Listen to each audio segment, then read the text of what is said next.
معراج النبی صلی اللہ علیہ وآلہ وسلم۔ السلام علیکم، بسم اللہ الرحمن الرحیم۔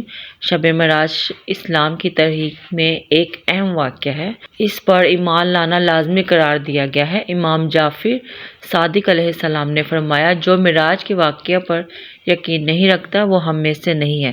قرآن حکیم میں بھی اس مقدس رات کا ذکر آیا ہے، جس میں واضح طور پر لکھا گیا ہے کہ ماہ رجب کی 27ویں تاریخ کو اللہ تعالیٰ نے حضرت جبرائیل علیہ السلام کو حضرت محمد صلی اللہ علیہ وآلہ وسلم کے پاس بھیجا۔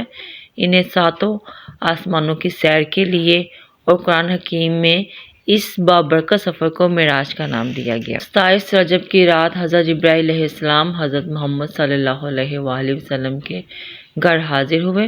آپ صلی اللہ علیہ وآلہ وسلم کو نیند سے بیدار کیا، اللہ کا پیغام دیا۔ حضرت محمد صلی اللہ علیہ وآلہ وسلم نے اٹھ کر وضو فرمایا اور اپنے گھر سے باہر تشریف لے آئے۔ پہلے آپ صلی اللہ علیہ وآلہ وسلم خانہ کعبہ تشریف لے گئے، وہاں سے مسجد اقصیٰ تشریف لے گئے۔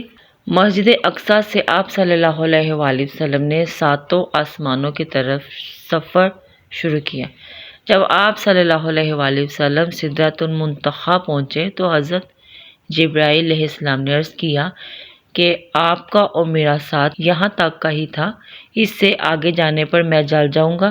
آگے کا سفر حضرت محمد صلی اللہ علیہ وآلہ وسلم نے اکیلے ہی طے فرمایا۔ مقام منتہیٰ سے آگے حضور صلی اللہ علیہ وآلہ وسلم خود چلے اور جنت المأویٰ کے مقام پر انسانیت کا وہ عروج پا لیا جو کہ وجہ تخلیق کائنات ہے، جو خاتم الانبیاء کی ذات کے لیے ہی ممکن ہے اور جو خدائے بزرگ و برتر کی رحمت کا وصف ہے اور خالق کی مخلوق سے محبت کا تا قیامت ثبوت ہے۔ یہ وہ مقام معراج ہے جہاں خدائے بزرگ و برتر اور ذات محمد صلی اللہ علیہ وآلہ وسلم کے سوا کوئی دوسرا موجود نہ تھا۔ یہاں وہ وحی تھی جس میں کوئی وحی کا پیغمبر بھی موجود نہ تھا، بس خالق کے کائنات اور وجہ تخلیق کائنات کا وصل کامل تھا۔ سبحان اللہ۔ سخانی رات تھی اور پرسکون زمانہ تھا، اثر میں ڈوبا ہوا جذبِ عاشقانہ تھا۔ انہیں تو عرش پر محبوب کو بلانا تھا، طلب تھی دید کی، معراج تو ایک بہانہ تھا۔ اس مقدس رات میں آپ صلی اللہ علیہ وآلہ وسلم اللہ تعالیٰ سے ہم کلام ہوئے۔ آپ صلی اللہ علیہ وآلہ وسلم کو بہت سے مقامات دکھائے گئے اور فرشتوں سے ملاقات فرمائی۔ آپ صلی اللہ علیہ وآلہ وسلم نے سب کو نماز پڑھائی۔ اس رات آپ صلی اللہ علیہ وآلہ وسلم کو جنت اور دوزخ بھی دکھائے گئے۔ آپ صلی اللہ علیہ وآلہ وسلم نے طرح طرح کی سزا میں مبتلا لوگوں کو دیکھا۔ اس رات امت محمدی کو 5 نمازوں کا تحفہ بھی دیا گیا اور ساتھ ہی ان 5 نمازوں کی ادائیگی کے بدلے میں 50 نمازوں کے ثواب کی بشارت بھی سنائی گئی۔ شب معراج پر یقین رکھنا ایمان کا حصہ ہے۔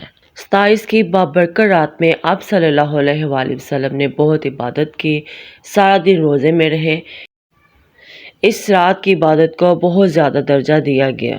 روایات کے مطابق 12 رکعات نفل ادا کرنا اس رات میں بہت ہی زیادہ فضیلت رکھتا ہے۔ طریقہ اس کا یہ ہے کہ ہر رکعت میں سورہ فاتحہ کے بعد کوئی بھی سورت پڑھیں اور جب 12 رکعات مکمل ہو جائیں تو وہیں بیٹھ کر 10,000 تسبیحات 100 مرتبہ پڑھیں۔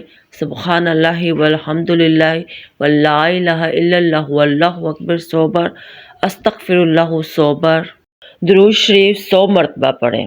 اس کے بعد اس دنیا و آخرت کی جائز حاجات کے لیے دعا کریں تو اللہ تعالیٰ آپ کی دعا کو قبول فرمائے گا۔ اللہ پاک آپ کے رزق اور آپ کی عمر میں برکت عطا فرمائے اور اس رات کی عبادت کے بدلے میں اللہ تعالیٰ آپ سب کی دعاؤں کو قبول و منظور فرمائے۔ آمین یا رب العالمین۔